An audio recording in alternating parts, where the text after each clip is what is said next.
اتنا کہنا چاہتی ہوں کہ سعودی عرب میں جو واقعہ ہوا، مدینہ منورہ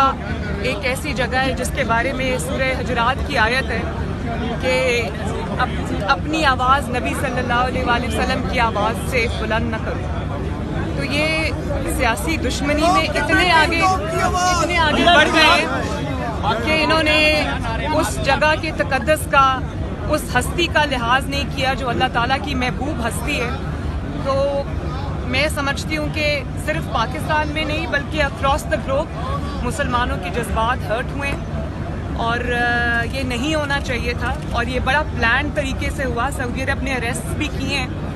اور یہاں بھی جو ہمارا قانون ہے انشاءاللہ وہ حرکت میں آئے گا، کیونکہ اس قسم کی جو مطلب جس طرح سے انہوں نے احکامات کورٹس کے، پہلے سپریم کورٹ کے، پھر اب لاہور ہائی کورٹ کے 3 دفعہ انہوں نے جس طرح ہوا میں اڑائے، جس طرح انہوں نے پاؤں کے نیچے آئین اور قانون کو کچلا، یہ اور اس کے بعد اب بھی بچوں کی طرح بچے بھی اس طرح نہیں کرتے کہ اگر ہمیں نہیں ملا تو ہم کسی کو بھی نہیں لینے دیں گے. یہ بات مسلم لیگ نون یا حمزہ شہباز کی نہیں ہے، یہ پنجاب کے عوام کا حق ہے جو ان کو ملا ہے، اور قانون اور آئین کی پاسداری ہے،